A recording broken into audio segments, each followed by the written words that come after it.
La prueba cayó al suelo con un ruido seco. Y antes de que alguien entendiera lo que estaba pasando, una voz gritó en medio del aula: «Miren esto, el becado está copiando».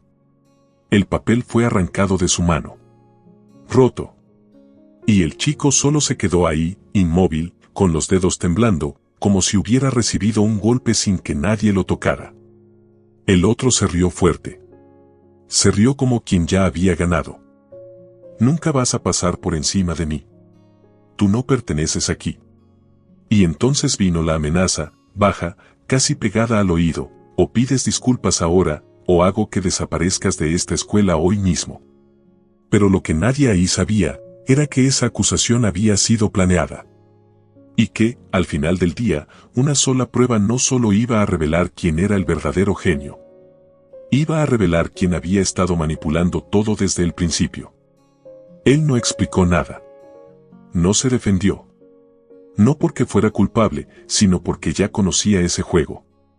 Cuando alguien tiene el apellido correcto, el uniforme correcto, el padre correcto, la verdad se vuelve un detalle. El chico que rompió su prueba se llamaba Enzo. Y Enzo no era solo un alumno. Enzo era el hijo del dueño de la escuela. El tipo de persona que habla fuerte y todos callan. El tipo que se equivoca y dicen: «Es solo una etapa». Y el tipo que humilla, y responden: «Ah, solo estaba bromeando». Del otro lado estaba Rafael, el becado.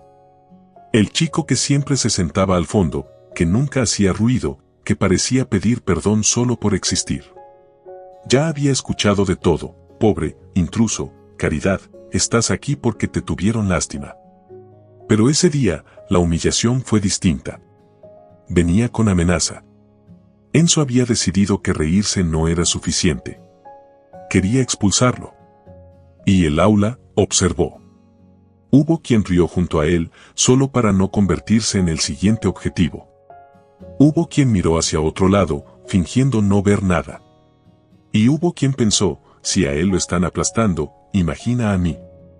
Rafael se agachó para recoger los pedazos de la prueba rota. Y cuando levantó el rostro, su mirada no era de rabia. Era la de alguien que ya había entendido algo: la escuela no era sobre aprender. Era sobre pertenecer. Solo que, en ese instante, la puerta se abrió. Quien entró fue el coordinador, con el rostro tenso y una hoja en la mano. «¿Qué está pasando aquí?». Enzo dibujó una sonrisa inocente, de esas que ya lo habían salvado 1000 veces. «Nada, solo lo atrapamos copiando». La palabra copiando cayó en el aula como una sentencia. Rafael intentó hablar, pero la voz no salió. No por debilidad, sino por cansancio. Era como si su vida hubiera sido una fila interminable de acusaciones. El coordinador miró los pedazos de la prueba en el suelo. Y entonces llegó la segunda puñalada: «Rafael, sabes lo que esto significa, ¿verdad? Expulsión. Beca cancelada. Volver a casa con las manos vacías. Mirar a su madre y decir: lo intenté, pero...». Y en ese instante, su mente se fue a un lugar que nadie en el aula imaginaba: el cuarto pequeño, el ventilador roto, la olla casi vacía.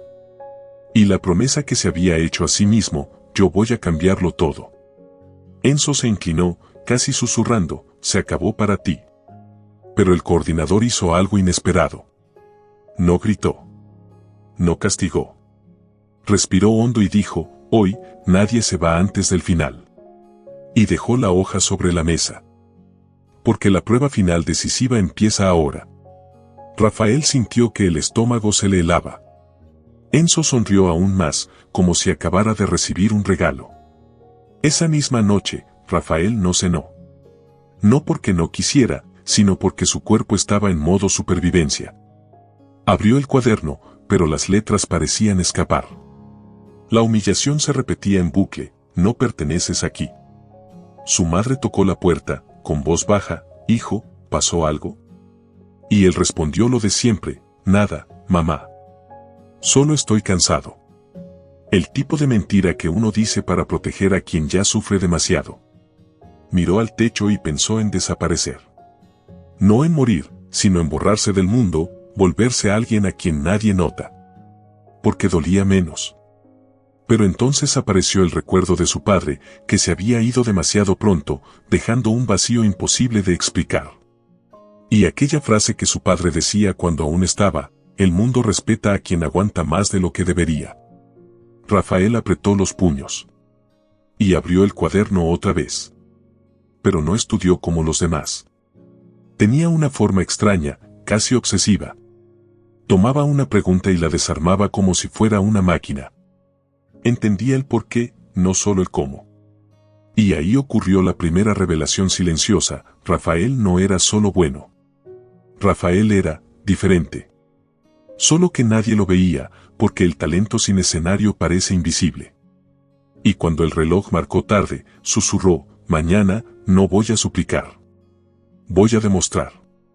En el aula, por la mañana, el aire estaba pesado. La prueba fue entregada como si fuera un juicio. Y todos lo sabían, no era solo una nota. Era destino. Enzo tomó la hoja y sonrió de lado. Como quien ya la había visto antes. Como quien ya estaba seguro del final. Rafael lo notó. Porque no era la sonrisa de alguien confiado. Era la sonrisa de quien controla. En los primeros minutos, el aula entró en pánico. Preguntas difíciles, largas, crueles. Un chico detrás susurró: esto es imposible. Enzo, en cambio, escribía rápido. Y miraba a Rafael como diciendo: ¿ves? Pero Rafael no entró en desesperación. Respiró, como si ese tipo de problema le resultara familiar. Empezó despacio, y luego aceleró. Y cuando pasó la página, ocurrió algo: vio una pregunta que parecía demasiado personal. La pregunta tenía un patrón. Un tipo de lógica que Rafael reconoció al instante. Era el mismo tipo de construcción que él usaba cuando practicaba solo. Como si alguien hubiera copiado su forma de pensar. Y eso le golpeó como un shock. ¿Por qué la prueba parece estar hablándome? Levantó la mirada, buscando a alguien. Y vio al coordinador observando de una manera extraña, casi nerviosa. Enzo levantó la mano: profesor, ¿puedo ir al baño? El coordinador asintió. Y Rafael sintió algo malo en el pecho. Porque una buena trampa siempre tiene segunda etapa. Enzo regresó con el rostro demasiado tranquilo. Se sentó. Y, sin que nadie lo notara, rozó la mesa de Rafael. Un toque leve. Casi nada. Pero minutos después, Rafael buscó la hoja de respuestas. Y no estaba. Revisó la mochila. Nada. El corazón se le aceleró. Porque sin hoja, no hay prueba. Y sin prueba, estaba eliminado. Miró al costado y vio a Enzo escribiendo, sonriendo, como si estuviera viendo una película. Rafael levantó la mano, con la voz quebrada: profesor, mi hoja. Toda la sala giró el rostro al mismo tiempo. Y entonces Enzo soltó, fuerte, teatral: ¿ven? Siempre se las arregla. Ahora va a decir que la perdió. Risas. Murmullos. El coordinador caminó hasta la mesa. Y en un segundo que pareció eterno, sacó de debajo del pupitre una hoja de respuestas. Como si hubiera aparecido. Enzo señaló: listo. Encontramos la trampa. Rafael tomó la hoja y se detuvo. Porque el nombre no era lo único ahí. Había una marca. Un pequeño garabato en la esquina. Un símbolo que él reconocía, porque lo hacía de niño. Y entendió: alguien había tenido acceso a sus cosas antes. Eso no era solo humillación. Era persecución. Y cuando el coordinador abrió la boca para anunciar el castigo, Rafael hizo algo que nadie esperaba. No gritó. No suplicó. Dijo, con una calma inquietante: entonces corrige la prueba. Ahora. El coordinador dudó. Porque corregir en público es peligroso, cuando la verdad es demasiado grande. Pero el aula estaba en llamas. Todos querían ver caer al becado. Y Enzo insistió: eso, corrige ahora, vamos a ver al geniecillo. El coordinador tomó primero la prueba de Rafael. Y empezó a corregir en voz alta. Pregunta 1, correcta. Pregunta 2, correcta. Pregunta 3, correcta. Las risas comenzaron a desaparecer lentamente. En la pregunta más difícil, el coordinador se detuvo. Miró otra vez. Repitió el cálculo. Y su mano empezó a temblar. ¿Cómo llegaste a esto?, susurró alguien. Rafael no respondió. Porque no estaba ahí para explicarse, estaba ahí para sobrevivir. El coordinador continuó. Y el patrón se repitió, correcta, correcta, correcta, hasta que el aula quedó en un silencio incómodo. Ese tipo de silencio que duele a quienes siempre estuvieron seguros. Entonces llegó el golpe final, nota máxima. Y no era solo una buena nota. Era perfección. El coordinador tragó saliva. Y se giró hacia Enzo, ahora la tuya. Enzo rió, fingiendo calma. Pero la primera pregunta estaba mal. La segunda, también. Y la tercera, copiaba una lógica que no tenía sentido. El rostro de Enzo fue cambiando hasta ponerse pálido. Y cuando el coordinador dijo la nota, el aula explotó en un silencio de shock. Enzo había fallado. Y de forma estrepitosa. La puerta se abrió. Y quien entró no fue un profesor. No fue la directora. Fue el dueño de la escuela. El padre de Enzo. Entró con el rostro tenso. Ya había escuchado algo en el pasillo. Enzo se levantó de golpe. Papá, él hizo trampa. El dueño ni siquiera miró primero a Rafael. Miró al coordinador, explícame. Y el coordinador, con voz firme, respondió, lo haré. Pero antes necesita saber algo. Levantó la prueba de Rafael. Esta prueba fue armada con preguntas de un banco cerrado. El dueño frunció el ceño, ¿y eso qué? El coordinador continuó, porque esas preguntas no existen en ningún lado, salvo en un cuaderno antiguo. Sacó de una carpeta un cuaderno gastado. Con el nombre Rafael en la portada. El aula contuvo la respiración. Este cuaderno fue retirado de su mochila semanas atrás, por orden de alguien. Rafael sintió que la sangre se le iba del rostro. El coordinador miró directo al dueño de la escuela. Alguien intentó convertir su mente en una trampa. Enzo se quedó rígido. Mentira. Pero el coordinador apretó más, y hay más. Enzo fue visto en el archivo. Solo. El día que esta prueba se imprimió. El dueño miró a su propio hijo como si viera a un desconocido. Y Rafael, por fin, habló. Bajo. Sin dramatismo, yo solo quería estudiar.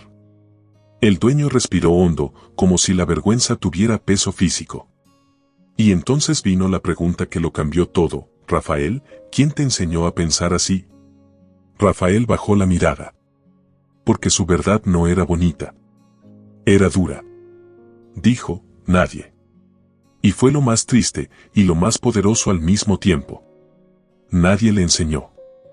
Aprendió solo, porque lo necesitaba. Porque cuando la vida no te da opciones, o aprendes, o te hundes. Su madre hacía lo imposible en casa. Y él hacía lo imposible en su cabeza. Contó, en pocas palabras, cómo estudiaba con apuntes viejos, videos que se trababan, cuadernos prestados. Cómo hacía cuentas en la fila del autobús. Cómo leía escondido en los recreos, por vergüenza. Y entonces dijo la frase que rompió el orgullo de todos en el aula: no soy mejor que nadie, solo no tuve la opción de detenerme. El coordinador bajó la mirada. El dueño de la escuela quedó sin reacción. Y Enzo parecía pequeño por primera vez. El dueño intentó decir algo, pero no pudo. Porque ahí, frente a todos, su poder no compraba la verdad. Y Rafael no humilló a Enzo de vuelta. No devolvió el veneno. Solo recogió los pedazos de la prueba rota y los guardó. Como quien guarda una cicatriz. Antes de salir, miró una última vez el aula y dejó una frase simple: yo pertenezco al lugar donde elijo no rendirme. Y se fue, sin aplausos, sin abrazos, pero con algo que nadie podía quitarle: respeto. La prueba reveló al verdadero genio. Pero no fue solo la nota perfecta. Fue el hecho de que Rafael siguió de pie cuando hicieron todo para borrarlo. Y lo más duro de todo, es que, a veces, el mundo solo reconoce a alguien después de intentar destruirlo. Si esta historia te golpeó, es porque en algún momento tú también fuiste subestimado. Te miraron como si no pertenecieras. Intentaron hacerte más pequeño para que encajaras en el lugar que ellos eligieron. Cursor blanco con forma de mano hacia la derecha, suscríbete al canal y activa la campanita, porque aquí no romantizamos el dolor, convertimos el dolor en fuerza y las historias en justicia.